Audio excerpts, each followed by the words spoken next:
Salam sejahtera untuk kita semua. Pelajaran Sekolah Sabat dengan tema utama Istirahat dalam Kristus. Pelajaran ketujuh, Istirahat, Hubungan, dan Penyembuhan.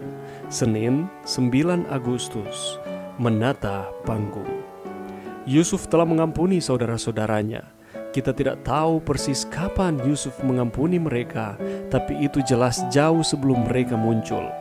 Yusuf mungkin tidak akan pernah berkembang di Mesir jika dia tidak mengampuni, karena kemungkinan besar kemarahan dan kepahitan akan menggerogoti jiwanya dan merusak hubungannya dengan Tuhan. Beberapa studi dari orang-orang yang selamat dari tragedi yang ditimpakan pada mereka oleh orang lain telah menyoroti fakta bahwa bagi para korban penderitaan yang paling mengerikan, pengampunan adalah faktor kunci untuk menemukan kesembuhan dan untuk menyatukan kembali kehidupan mereka. Tanpa pengampunan, kita tetap menjadi korban. Pengampunan lebih banyak berhubungan dengan diri kita sendiri daripada dengan orang atau orang-orang yang telah menganiaya kita. Meskipun Yusuf telah mengampuni saudara-saudaranya, dia tidak mau membiarkan hubungan keluarga mengambil tempat di mana dia meninggalkan mereka, yaitu di lubang kering di Dotan. Dia harus melihat apakah ada yang berubah. Ketika kita membaca Kejadian 42 ayat 21-24, Yusuf dengan tidak sengaja mendengar sesuatu yang disampaikan oleh saudara-saudaranya. Apa yang tanpa sengaja didengar oleh Yusuf? Apakah yang dia pelajari tentang saudara-saudaranya ini? Semua komunikasi telah dilakukan melalui penerjemah, dan saudara-saudara Yusuf tidak menyadari bahwa dia dapat memahami mereka. Yusuf mendengar pengakuan saudara-saudaranya. Saudara-saudara mengira bahwa dengan menyingkirkan Yusuf, mereka akan bebas dari laporan Yusuf kepada ayah mereka. Mereka berpikir bahwa mereka tidak harus bertahan dengan mimpi-mimpinya atau menyaksikan dia bersenang-senang sebagai kesayangan ayah mereka. Tapi bukannya menemukan istirahat, mereka telah diganggu oleh hati nurani yang bersalah selama bertahun-tahun. Perbuatan mereka telah menyebabkan kegelisahan dan ketakutan melumpuhkan akan pembalasan Allah. Yusuf sebenarnya merasa kasihan atas penderitaan mereka. Dia menangisi mereka. Yusuf mengetahui bahwa kelaparan masih akan berlangsung beberapa tahun lagi, dan karena itu dia bersikeras agar mereka membawa Benyamin kembali bersama mereka pada saat mereka datang untuk membeli gandum. Dia juga menyandra Simeon.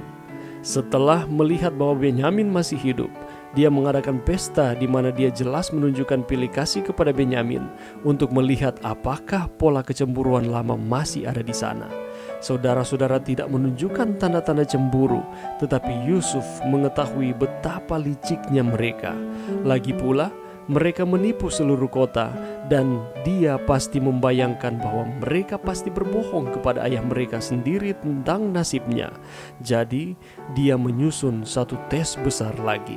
Pelajaran yang bisa kita dapatkan pada saat ini, Yusuf mengampuni saudara-saudaranya, bahkan jauh sebelum mereka muncul di Mesir untuk mereka meminta kepada Yusuf supaya mereka boleh dapat bertahan hidup dengan diberikan makanan. Itulah sebabnya ketika saudara-saudaranya ini datang, dia menyuruh untuk membawa Benyamin. Dia juga menyandra Simeon dengan tujuan untuk melihat apakah saudara-saudaranya ini benar-benar mengasihi akan saudara-saudara mereka yang lain.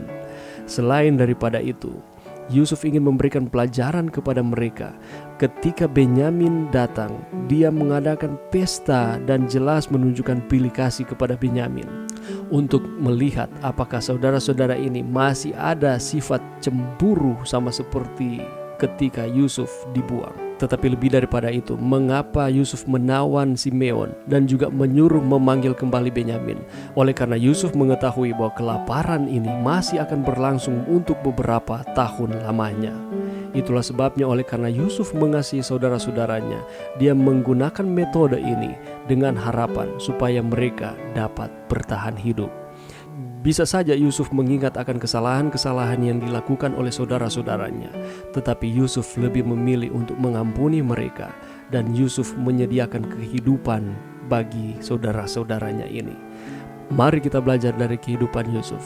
Seburuk apapun yang telah dilakukan orang lain di dalam kehidupan kita di masa yang sudah lewat, mari kita berbesar hati, mengampuni akan orang tersebut.